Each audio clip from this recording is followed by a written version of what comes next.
Hello and welcome to episode 15 of the Wrestling Without Context podcast. Join me, Sean, a lifelong wrestling fan, as I take my friend Brian, That's me. a complete unknown to the world of sports entertainment. With no prior knowledge or context, Brian experiences the magic, drama, and unforgettable moments of professional wrestling for the first time. As I guide him through the larger-than-life characters, jaw-dropping feats, and stories that make professional wrestling an unforgettable experience.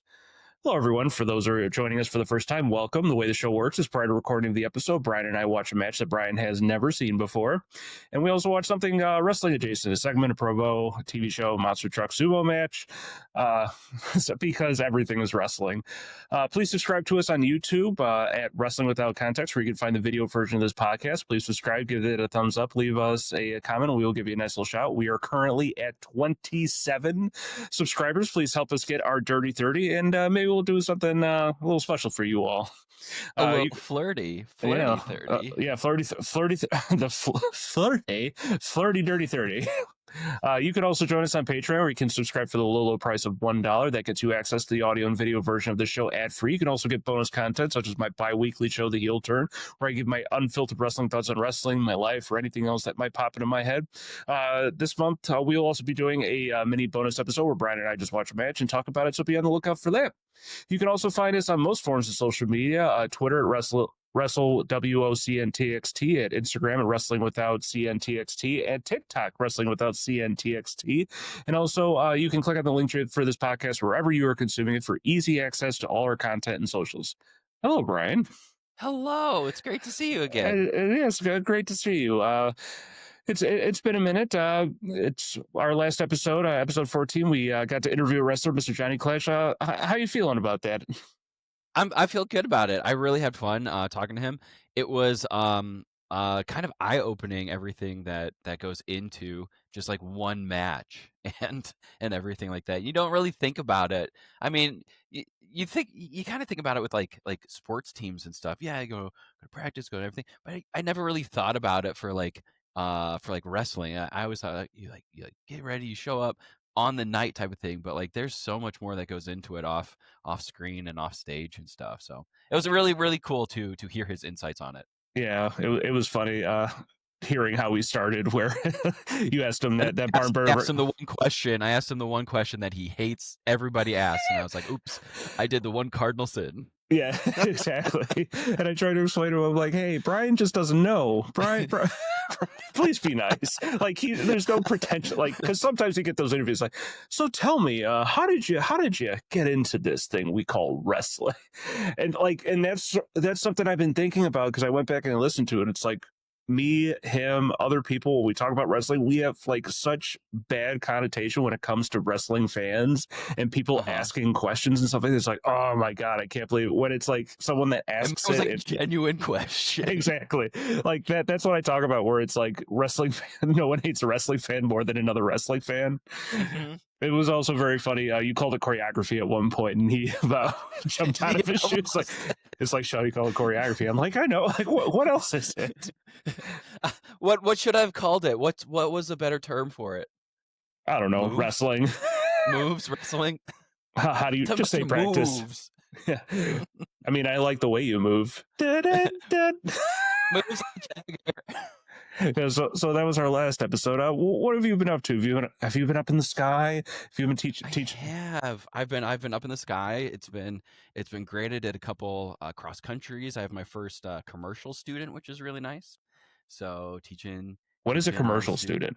So commercial, it's different from what you think of like commercial airlines, but basically it means after you get your commercial rating, you can get paid to fly airplanes. Ooh. So you talk about a little bit different systems, because you're talking more like high altitude stuff and things like that. But yeah, so we've gone a couple cross countries, which has been nice. So you're getting other past check rides. So we're on the route to success. Hello, ladies and gentlemen. We are on the flight to success. It's just funny. Like, you hear everything in the news right now about the FAA and stuff like that. Mm-hmm. People getting paid, and people not getting paid. Yeah, I know. So it's someone's awful. Getting that money eventually. It's not. Yep. Hopefully. Oh, the existential dread. No, what have you been up to? Nothing. As you can see, my house is slowly coming together. We're getting boxes into rooms that they need to be in, and now it's unpacking and stuff like that, and just the normal things, life, Life, yeah. baby, Ah, work, and stuff like that. So, no, it's like not much to report. I've been watching the older ECW episodes, so I've been on a Terry Funk kick. Uh, okay. Also, like, I love 1 hour wrestling shows. They're only 45 minutes. Like, wrestling shows now are like 2.5 hours, 3 hours, with commercials and stuff like that. So it's hard to sit down and, like, so I can I finish half an episode at ECW while I'm on the treadmill. So Okay, nice. Heck yeah. yeah. All right, so I think it's time we get into this week's episode. So, like I said, last week we interviewed Johnny Clash, but this week we took a trip all the way back to 1995 for Halloween Havoc. This took place on October 29th, 1995 in Detroit, Michigan. It took place in Joe Louis Arena. Also on this card, for those of you out there that are in the know, Johnny B. Bad won the TV title from Diamond Dallas Page. Ric Flair turns on Sting in the show again. And interesting little note, we had Sabu, who we had seen, Brian has seen before. I know Sabu. Yeah, Sabu was in this show. This took place before or after. I can't remember when that Taz match happened. But he defeats Mr. JL, who turns into ECW's Jerry Lynn, which is very funny. So I wanted to show this. Like, this is just, I don't even know how to get into this. So the first thing we watched was the sumo monster truck match. Amazing. So which took place on the roof of an adjacent arena. So that was not on top of the Joe Louis Arena. That has to be such a strong roof to have two monster trucks on top of it. Yeah, I listened to a couple of podcasts that talked about this just to get some background, and they said it had been raining. Those truck tires are normally on dirt, so they're not used to running on concrete. So they had to figure out a way to not get them to slip and slide all over the place and fall. Because what did they do? Did they sprinkle some soil? They didn't really get to kind of talk about that. They just talk about the difficulties of, like, one, getting them up there, and two, like, trying to make sure that it doesn't look like a clusterfuck, which it did. No, it looked good. I thought it looked fine. I thought it looked fine. Yeah, millions of dollars spent on top of this roof with all the road flares and explosions that we'll get into. Expensive welder. Yeah, exactly. A lot of welders. So Hulk Hogan has been battling with the Dungeon of Doom for a couple months now, and they've been now introduced. So who is this Dungeon of Doom? It sounds like it's a villain. It's like Superman villains. Yeah, so it's basically, so Hulk Hogan at this point has left WWF. He left in 1994. This is now 1995. So they were looking for villains for Hulk to face. So Kevin Sullivan develops this group called the Dungeon of Doom, and it's basically almost comprised of, like, everybody and friends of Hulk Hogan from WWF. So there was Kamala at one point. There's the Shark. There's Zodiac, who is Brutus the Barber Beefcake. Like, there's just all these group of random villains, and it's basically like a Scooby-Doo episode of just awesome. Exactly. Awesome. Like, we kind of saw it in. I'm sure we'll watch it at some point. There's a sketch where he ends up in the Dungeon of Doom, and it looks like Castle Grayskull. Amazing. Where it's all this, it's like, I don't even know what happens, but it's just funny. It starts off with Hulk, like, waking up in this, like, misty filled room of, like, rock and smoke and stuff like that. And he just goes, "There's no Hulk." By the power of Hogan. It's just, it's funny because he just goes, "There's no Hulkamaniacs anywhere."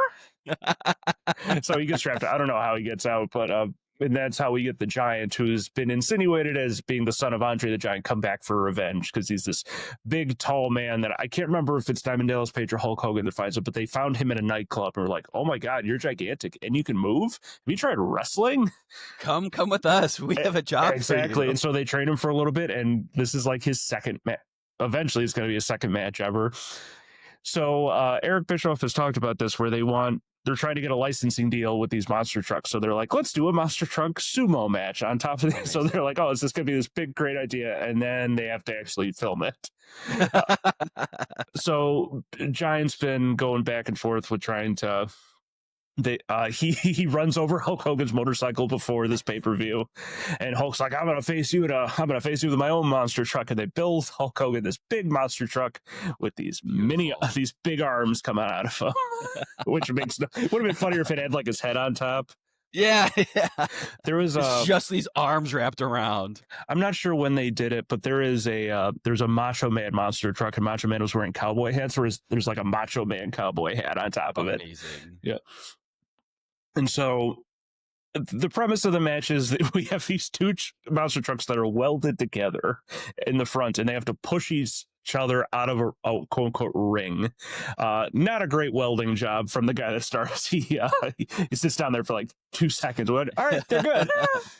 They're fine. Exactly. And so we get they get inside their monster truck. There's obviously someone else in there. I think they insinuate that someone is driving the back wheels, but I'm fairly certain they're driving the whole car. Okay. But no, so it starts and they start pushing each other back and forth. We get shots of Hulk like he's really driving this truck. Yeah, they're insinuating like he's trying to put all his muscle into it, and like it's somehow helping maneuver the car. And so he's Pacific rimming to those arms on the outside. Yeah, exactly. It's his kaiju. So Brian, like what? How, like, were you a big monster truck kid? Did you like monster trucks?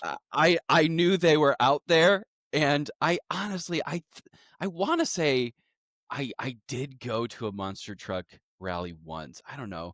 Like I just want to say I did. I don't actually remember if I did or not, but there's like a vague memory up there. It's like, did I go to one once? Because we used to have it used to be called the Mark of the Quad Cities, the big arena in the Quad Cities, and that's where like the Mallards would play and everything, and the Harlem Globetrotters would come to it. I want to say there was a monster truck rally there once. I'm sure they did. And I want to remember I went there. I just can't honestly tell you if I did or not. Yeah. Brian wants to believe he went. I want to believe I did. Yeah, exactly. But no, like it wasn't like something I followed or I was a fan of or anything like that. So I just remember back in the 90s, like Gravedigger and stuff like that. Just sure. Yeah. Like I just remember it being a thing. It was like NASCAR, like Demolition Derby. It seemed like I don't want to put a negative connotation, but like a Southern thing. Now I did watch Demolition Derbies. We used to have one at our county fair every year, which was really awesome. Yeah, so. I just love the idea of someone went, "Hey, we got these cars. What if we smashed into one another, give each other concussions? Because I'm sure there's no way to make these cars safe." Yeah.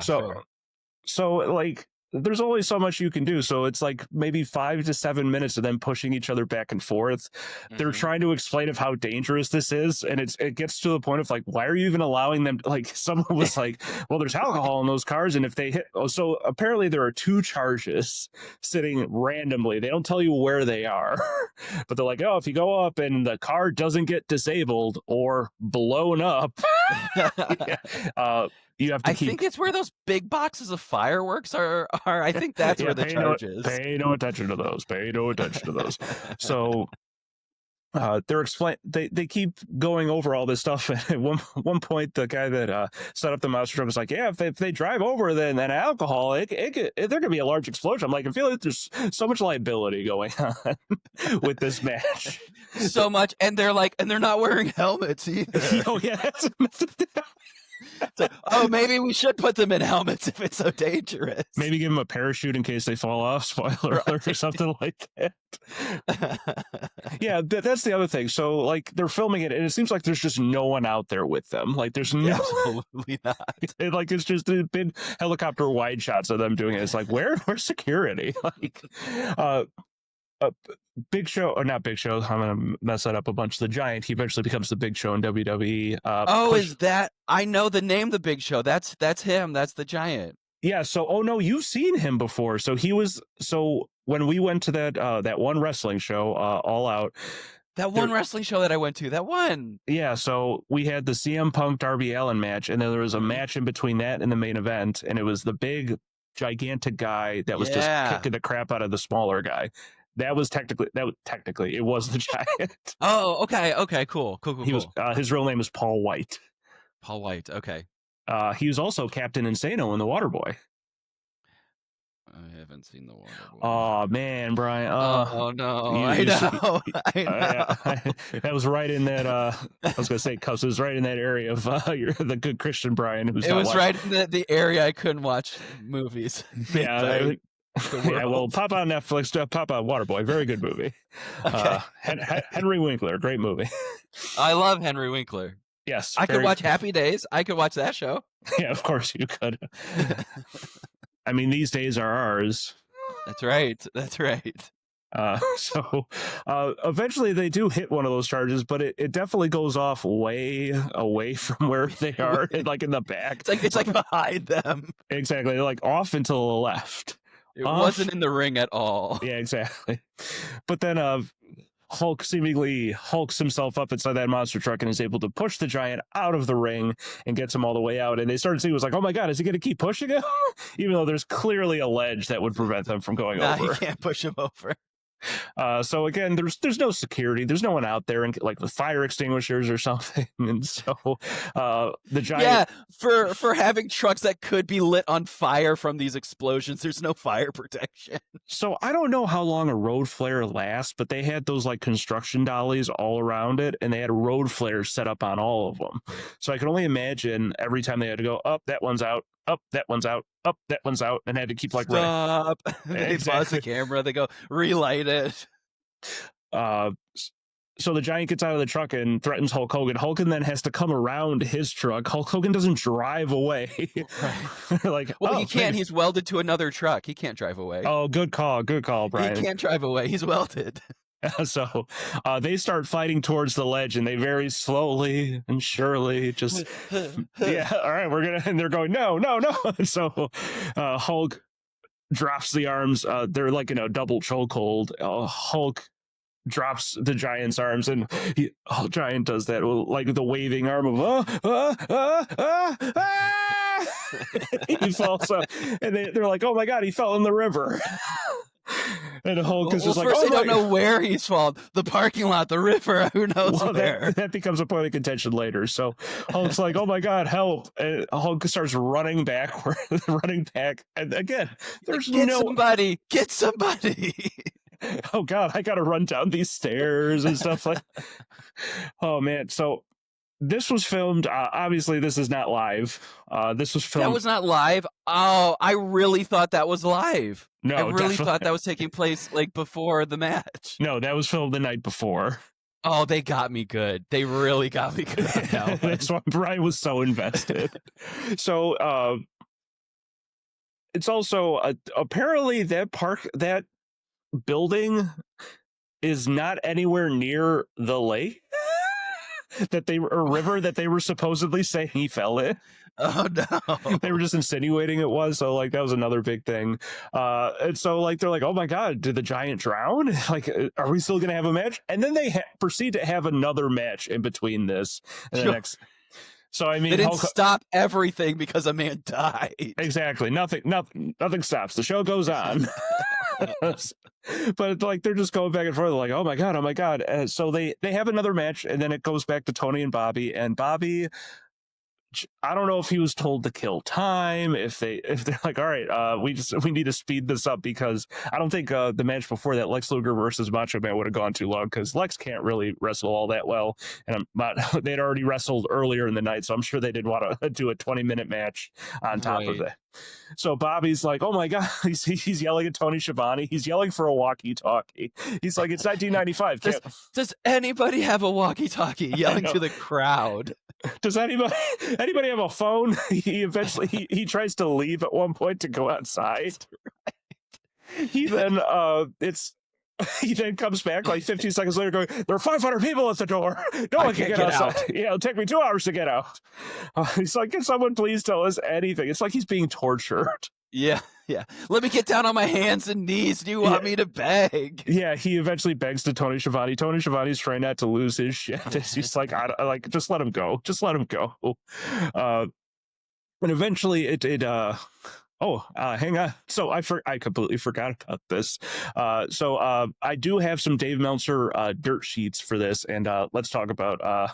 He does have some interesting things to say about the sumo match. You're gonna have to remind me what a dirt sheet is again. It's like a behind the scene, think of it like a variety magazine, but it's based on like third and fourth hand information. Like someone hears something and reports it to Dave Meltzer. All right, so this is what he had to say about the sumo match. So next came the sumo monster truck match. The match was actually a compilation of about 5 minutes of I don't know what he meant, 5 minutes of a live match, and several hours worth of taping the previous night. They actually had two monster truck drivers doing the driving and had Hogan and the Giant inside the trucks faking like they were driving, if you notice. All the in-truck shots were identical and spliced in badly, which gave it the Planet 9 look. Okay. The Dungeon of Doom truck looked cool. Even Hogan's truck looked like it was on steroids. Yeah. which, Yeah. which is a little sideswipe at Hogan. After the match, Hogan and Giant argued and shoved and punched, and eventually Giant lost his balance on the ledge that was supposed to be overhanging like Michigan. Actually, there is no part of the roof of the Cabo Arena that overhangs the lake, as there's a parking lot totally surrounding the building, and plunged to his death, or so we were led to believe. Angles like this are the reason pro wrestling in this country is in the condition it is in. Oh no. Yes. There's a lot of like opinions in this. So he's like, it was spliced together badly. Like he's trying, but again, like he's trying to report this as fact. So it's just odd. So I thought that was funny. Dave's gonna have a lot to say about the ending of the next match. Okay, sure. Sure. So eventually we get Michael Buffer coming out to the ring, and Brian did not recognize Michael Buffer, which is surprising. Are you not a boxing fan, Brian? No. So he was the big, all right, let's get ready to rumble. Oh, that's him. That's that guy. Yeah. So Okay, like it was kind of messed up for this because he is eventually like, all right, out comes the Giant. And then Hulk Hogan music plays and he's like, oh no, there's been a change. And so Hulk's now coming out in his full regale. He's got his biker shorts on, his cowboy boots. It's funny that they say this is not his wrestling gear. He eventually starts wrestling in this exact type of gear. I was going to say, if you wrestle in it, that is wrestling gear, right? Exactly. He's got a shirt on top of a shirt, which we'll talk about. We also see, as Brian saw, a beardless Hulk Hogan. And Brian loved it. Brian was like, "Oh my god, it makes him look so much." Let's do it. Let's keep it. Yeah, I know. It's just so odd. I did say he looked a whole lot younger. But he had that bandana on. Once he took the bandana off, then he looked older. Once he let the bald spot come out, like, all bets were off. The gig. Then he came back. I was like, oh yeah, okay. And so Hulk comes out and he's very upset. He's telling everyone to calm down because everyone's chanting Hulk. And he's like, just murdered a man. Yeah, and Bobby, the Brain Heenan, is thinking the worst. He's like, oh my God, he's going to say he's dead. Oh my God, I was right this whole time. You guys all suck. And then the Giants' music hits, which is this just weird sort of like, I don't know, like operatic string thing that you can barely hear. And so the Giant comes out. I was looking for it again, but I'm pretty sure when he walks out, he goes, I'm not dead. Oh, the Giant goes, I'm not dead. Which is like, oh yes, obviously. You big liar. Yeah, exactly. Hulk is then freaked out. Everyone's freaked out. It's like, oh my God, how did he survive all that? And then, as I told Brian in our watch along, it was my favorite part where Hogan rips off his shirt to reveal his shirt. He was wearing an identical shirt. Yeah, he was wearing a cut-off sleeveless shirt, which I just thought was very funny. He then takes off his headband and he has the painted-on eyebrows, which is supposed to insinuate he is like the Taskmaster, who is the Giants' manager, who had these like ridiculous painted-on eyebrows. Yeah, do these eyebrows signify something? So the Taskmaster, his name is Kevin Sullivan. He would wear like some kind of face paint, and he was very insinuating like satanic stuff, and so it's just supposed to make him look menacing. So now it's like, oh, the Hulk is being pulled over to the dark side. He's not wearing his red and yellow. And then the match starts, and it is a lot of punching. It is a lot of punching. So they kind of go back. They make references to the Hulk Hogan Andre match from WrestleMania 3. Obviously, Andre couldn't move that well, but that was a lot of bear hugging and punches. And obviously, this happens again. But the Giant can move. Oh yeah, he can move. Yeah, pretty well for his size. He's still young. He can flip off the stage. I didn't see him giving anyone the finger. Yeah, he was like, F you fans. Yeah, so Hogan tries to body slam again. He's trying to body slam the biggest man in the world. Does not work, and eventually we get into a test of strength where Hulk Hogan is getting wrenched into the ground, and he's just yelling at Jimmy Hart, his manager, where he's just like, he's too strong. He's too strong. So But then he gets his Hulk energy from the crowd. Yeah, the Dark Hulk gets his red and yellow energy. He gets himself back up to his feet. He starts punching at the Giant again. The Giant actually takes the majority of the bumps in this match, which I found funny.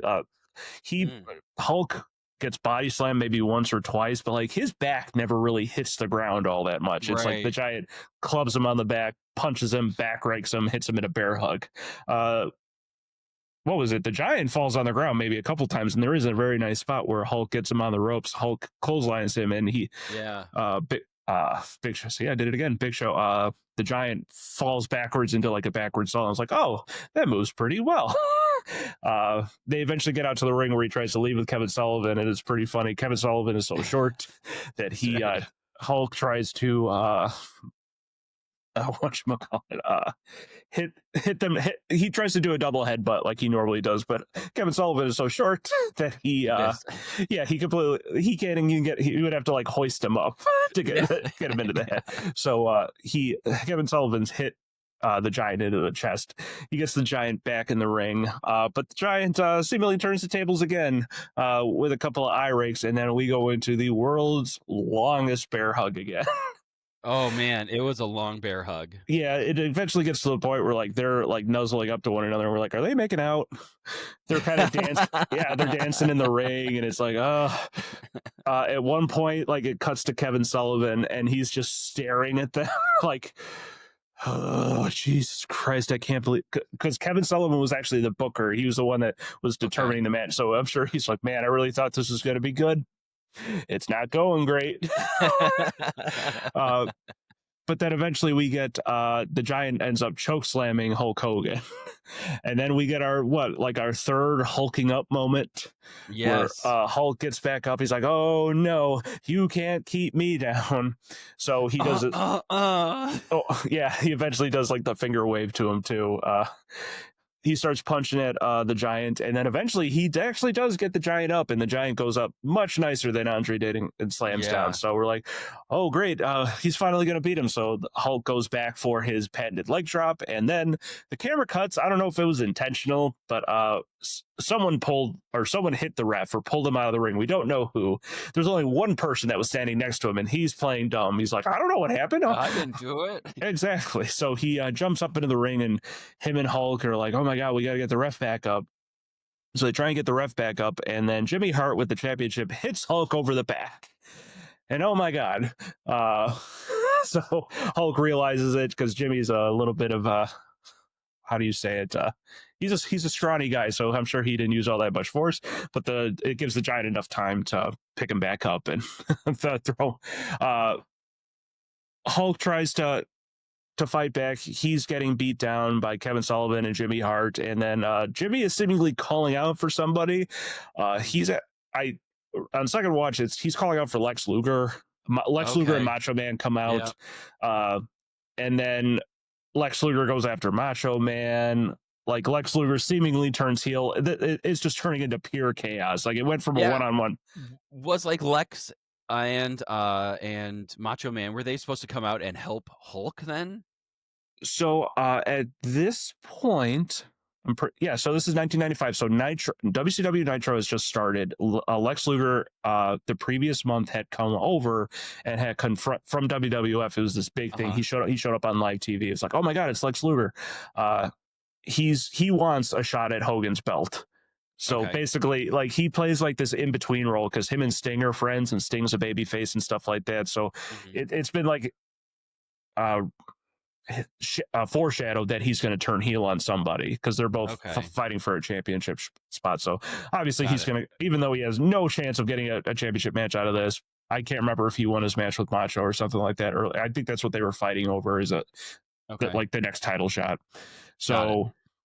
And you said Nitro just started. They gave a good promo to Nitro. They're like, anybody who missed it tonight, you can go tell your friends to watch it on Nitro tomorrow. Yeah, this is what I say about Nitro. At least obviously they always like sold the TV show very well. It's like, yeah, we'll watch Nitro. The best was Eric Bischoff, who was like the executive producer. He was also the announcer. Like they would have to cut to a commercial. He's like, oh man, we have to cut to a commercial, man. Like it's like they didn't plan to cut to a commercial. It's like, oh, I don't know what's gonna happen. Like there's like a good sense of like, oh my god, it's because WWF was pre-taping their shows, so it wasn't like a live thing. This was like one of the very first like weekly live wrestling shows. So it's like, oh my god, you have to watch. Like anything can happen. This is also the time before DVR and streaming and stuff like that. So they're trying to get you. It's like, oh, you need to know what's happening now. Mm-hmm. So Jimmy Hart is still motioning for someone to come out. And what do we get? The toilet paper man. We get the mummy. Yeah, we get the Yeti. The Yeti. Yeah, here comes the Yeti. Yeah, I'm a little offended at their mispronunciation of mummy. That is not a Yeti. Well, that's so like they talk.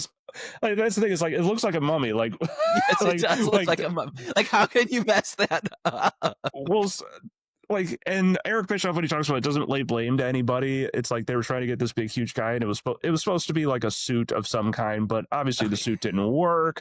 The suit didn't look right. So like, let's just wrap him in fucking toilet paper and make it seem like it was used toilet paper because it was red or it was brown at certain points, especially around the waist. Yucko. Yeah, exactly. And so he's walking like a mummy too. He's walking like a mummy.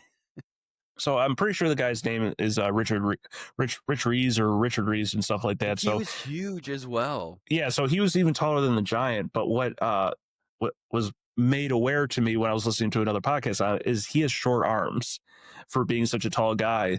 Oh. So we'll explain it. So the Yeti comes out, and you're like, oh my god, what's he gonna do? So Hulk is in a bear hug with the Big Show.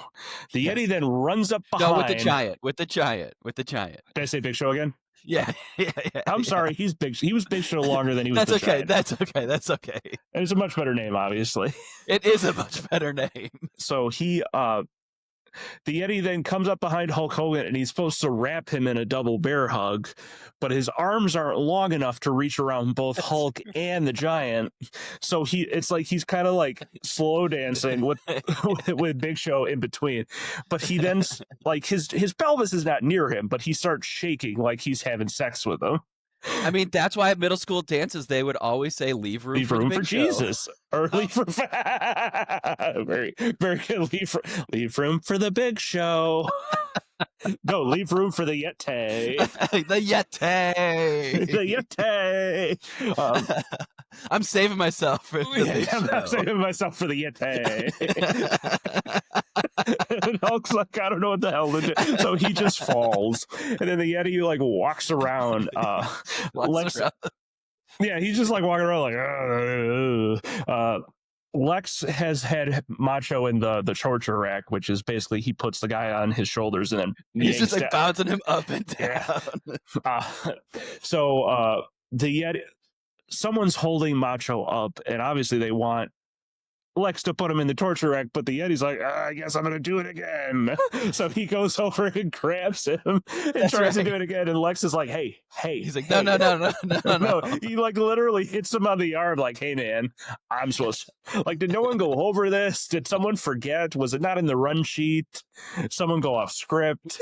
He just showed up to get wrapped in toilet paper that night. That's all he really did. And they're like, no, you have to go out there. Wait a minute, what am I supposed to? This wasn't he didn't just come from like a bridal shower or something like that, or something, or like a baby shower games or something. I'm sure he like looked at the producers who like this is gonna fucking fall flatter than a plate of piss, right? It's one of my favorites. It's a Jim Cornette. He's like, oh, I was like, I've never heard that expression before. It's flatter than a plate of piss. That's pretty flat. Exactly. Just imagine, like, someone. Let me see how flat this is. You're in. Yep, that's a plate full of piss. That's flat. Yeah. So Lex eventually gets Hulk into the torture rack, and they seemingly declare Big Show the winner. God damn it, the Giant. I don't know. Like, I don't know how he won by technicality, right? Like disqualification. But they're the ones that beat disqualification. Yeah, I'm not sure who hit. Like, I don't know if they were insinuating because Jimmy Hart was Hulk's manager and he hit the ref. Uh-huh. That's why he lost. Like, they don't really explain it, but like, and they try and say it like so. So like, let's say I hit you with the chair, you win the match because I'm disqualified. But let's say it was a championship match and you were the champion or I Mhm. was the champion and you won the match by disqualification. The the belt is not supposed to change hands out of disqualification, which is what they So kept. I Yeah, still win the match, but you don't have to give me the belt. correct. I'm still champion, which is a very Interesting. very classic finish, especially in Southern wrestling. Is oh the babyface technically won, but he's not the champion, Okay. so they just kind So of he's a flipped it. winner, but he never gets the belt. Yeah. But Hulk or not Hulk, Giant like grabs the belt and puts it on his shoulders, like I'm the champion, Yeah. stuff like that. And as we'll find out, Hulk's going to go on a little bit of vacation after this. Obviously, he's gotten beaten up. He's got He's a. had his neck broken a couple times. Yeah, I know. We kept seeing that the Giant kept doing a neck wrench to him in previous episodes of Nitro, uh, and it eventually leads into a three ring World War Royal Rumble basically style match where the Giant becomes champion officially. Amazing. Yeah. Amazing. So Brian, let's start with the match. Okay, we'll start the match. Yeah. So what did you think of this match? Like just the It match, was like. utter chaos. Utter chaos I was think we need the to preface it, but beginning. like, The there's beginning was great. I really liked the beginning. It was them actually like wrestling and doing stuff like that. There was a lot of punches and stuff, but like it really devolved towards the end. yeah, that's what I was gonna say. So like, there's like you have to kind of talk about this in two parts, like almost three parts, if you're talking about the sumo macho Sure. Yeah, sumo monster truck match. So there's that part which is just pure chaos, where someone might have absolutely. died, and Yep. then you're coming out, and now we're gonna Where wrestle. somebody did die. Somebody did die. He got thrown off a roof. So it is funny. So we just watched Undertaker Yokozuna, where Undertaker ascended to the heaven, and Eric Bischoff on his podcast 83 Weeks is again the executive producer, talked about. He's like, everyone was doing goofy shit. I mean, they killed the Undertaker the year Right. prior. That's what I asked about it while we were watching. I was like, this isn't the first time somebody's come back from life. Exactly. I mean, Vince McMahon got blown. Oh, this is such a great story. So Vince wanted to write himself off TV. Okay. Like in the late, like 2010ish, around that time. He they do a bit where he walks into his limo and the limo explodes with him in it, and they're like, "Oh my god!" Right. What was funny is Donald Trump called the WWE offices asking if he was okay. Oh my gosh. So it's like, fucking idiot. So whatchamacallit, they were like, Vince, why are you trying to like kill yourself? And they're like, can't be on TV if you're dead, pal. So it's just like just the You chaos can't and be logic. convicted if you're dead. Yeah, exactly. Oof. So like that's not the first. So we're then supposed to have a wrestling match, and then like you said, it turns into like multiple, like turns into a heel turn for Lex Luger and Jimmy Hart. Is Jimmy Hart with the Dungeon of Doom, and then we're going to introduce this character called the Yeti, who just comes and also is never used again. Never. This is the one time we see the Yeti. Yes, that is how bad it was. Oh my god.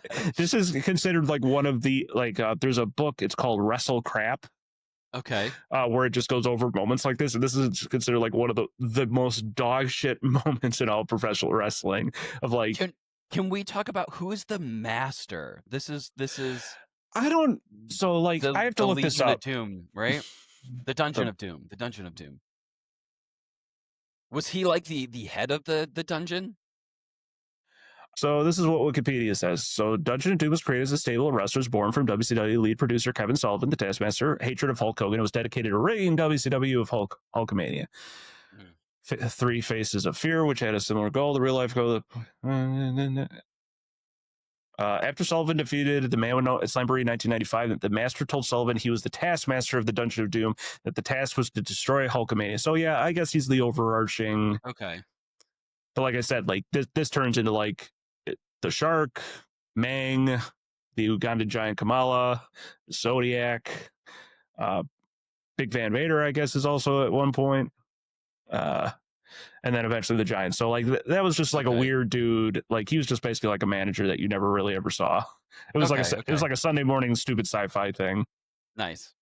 So they try and introduce him as like, apparently, if you come out of something, you're going to be over as shit. If you come out of a box, out of an egg, out of a glacier, you're going to be over. So they get him. I guess he had debuted on a previous show. Like he came out and this, as I said, it looked like a dick. The outline Yes, of where that's he was, right. Yeah. like it was Yeah. just this big silo shaped thing. So he eventually comes out. Like again, they're trying to like create these huge giants because Hulk is such a big guy. They're trying to create a big, huge guy for him to come out, and it just falls flat. And it's just like, all right, we're good. Overall, Brian, how did you like this?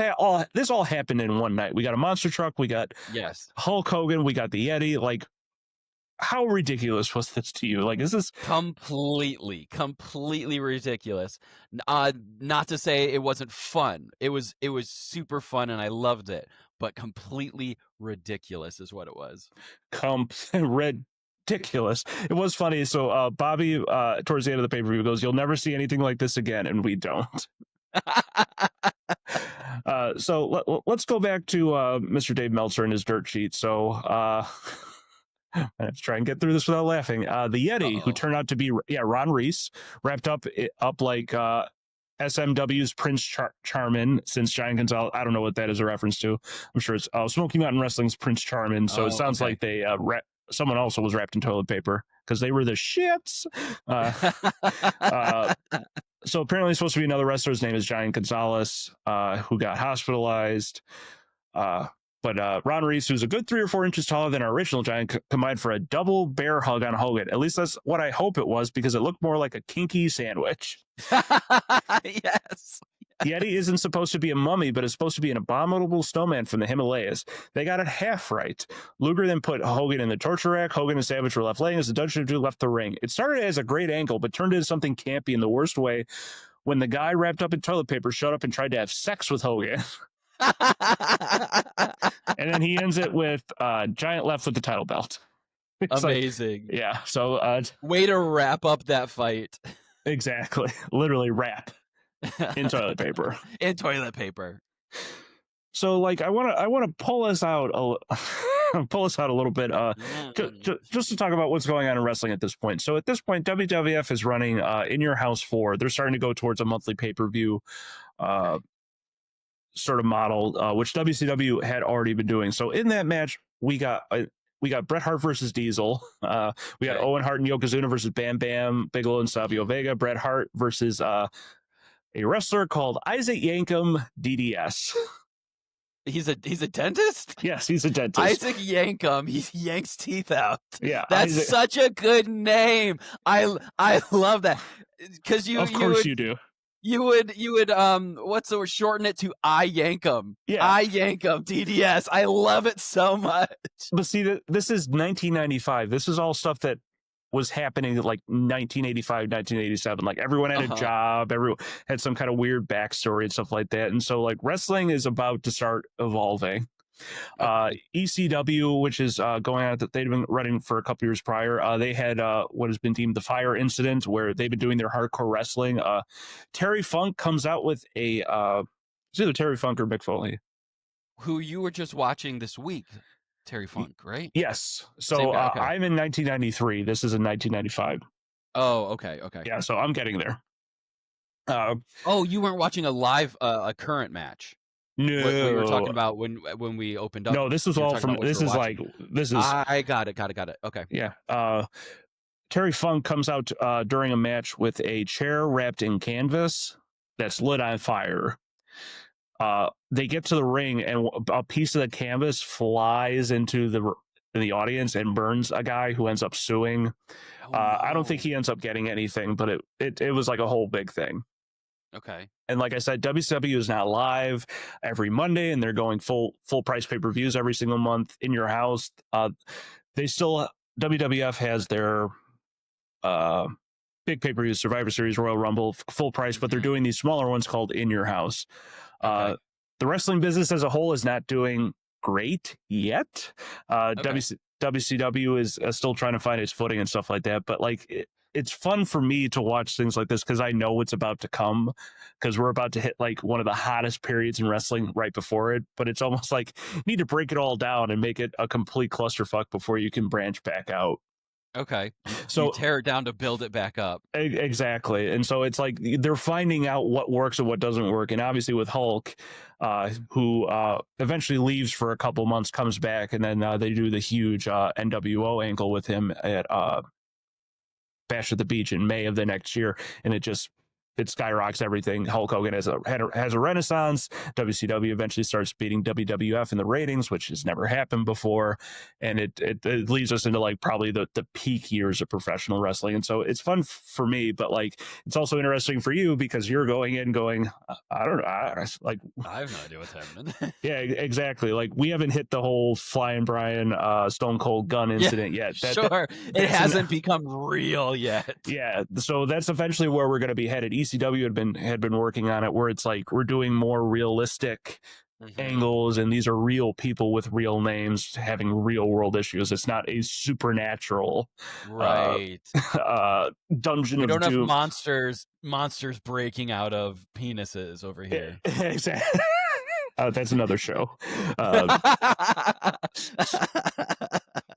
So like that's basic. Like you think of it like wrestling in the 80s, and it was like Saturday morning cartoons, and like those kids, like those 8 and 10-year-olds are now 10 years older. They're 16, 17 years old now, and they want something more adult, and they're not giving it to them yet. I mean, you saw kids in that crowd cheering for Hogan, but you saw a lot of adults, just like a lot of 18 to 26-year-olds, just like nodding their heads going, fuck this. So it's just very interesting just to see what we're about to get into, as I'm sure we'll watch some what they'll deem the Attitude Era right after this. Attitude Era. Yeah. So yeah, that'll about do it for Halloween Havoc 1995. Do they do more Halloween Havocs? Do they do? Yeah. So Halloween Havoc is their it's considered one of their biggest shows of the year. Okay. They have a lot of Starrcade is their big show. It's the end of the year. That's like December. It's takes place in December. Used to take. It originally started around Thanksgiving. It started as a Thanksgiving show and stuff like that. But no, Super Brawl, Bash at the Beach is a Spring Stampede. Like I said, I've talked about this before. They have a lot of great pay-per-view names. Yeah.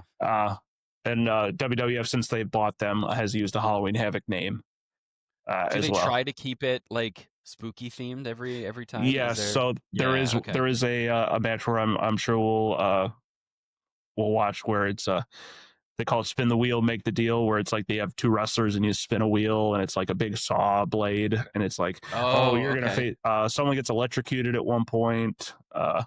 Yeah, maybe for next year's Halloween, because we're about to move into Christmas time. Yeah, exactly. Lights them up like a Christmas tree. So thank you so much for joining us on this episode of Wrestling Without Context. You can find us wherever you get your podcasts. You can find us on the YouTube channel. Please like, subscribe, leave a nice review. It helps the algorithm. You can join us on Patreon, where you can receive this podcast and bonus content for only $1. You can also find us on most forms of social media. We're on Twitter at WrestleWOCNTXT, Instagram at Wrestling Without CNTXT, and TikTok at Wrestling Without CNTXT. You can also click on the link tree for this podcast wherever you are consuming it for easy access to all our content and socials.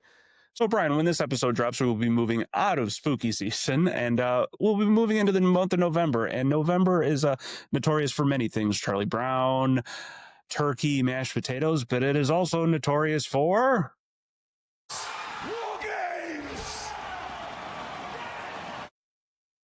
War Games. War Games. Yes. Okay. So we are going to be watching our Brian's going to be introduced to the wonderful match of War Games. I'm very interested to see what you think it's going to be and what it is actually going to be. I'm not sure which War Games pay-per-view we are going to be watching, but I'm sure it'll be something special. So Brian, get excited.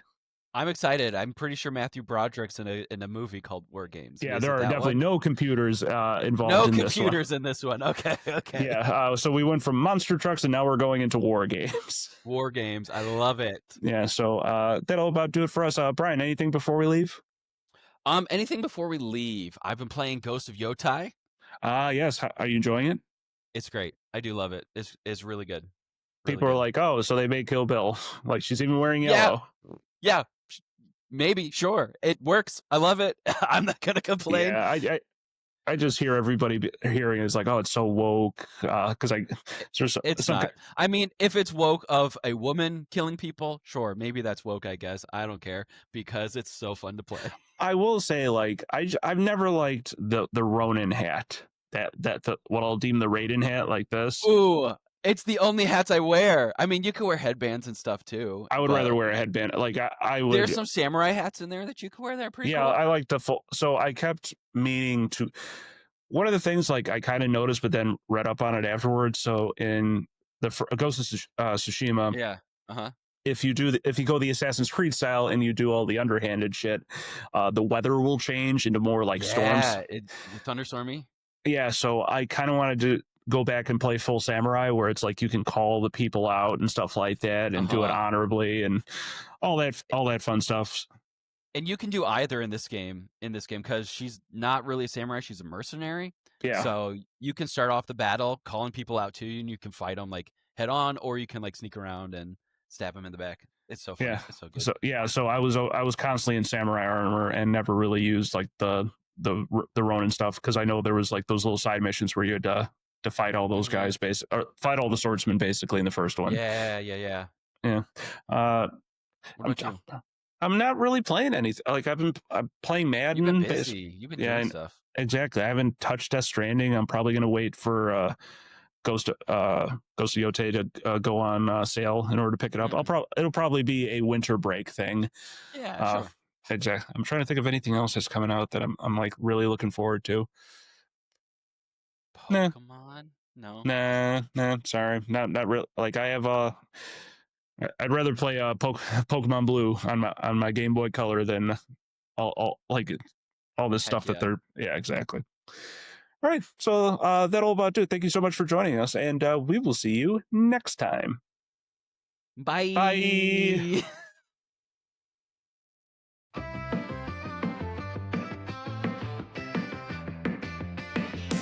Brian doesn't know about suplex slams. He thinks a wrist lock is a boy band. Can't tell a moonsault from a flying knee. He's clueless about the ring's legacy.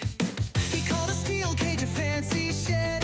Said lucha masks are hats for your head. He thinks the Undertaker's just a grave guy. This poor dude's living a wrestling lie.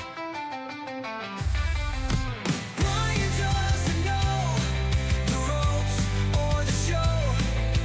Tag teams and belts are all Greek to his soul.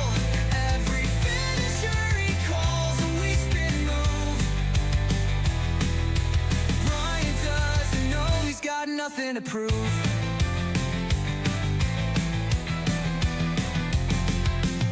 Miss WrestleMania 4 and in class, confused a pile driver with a chair to crash. He thought kayfabe was a type of pie.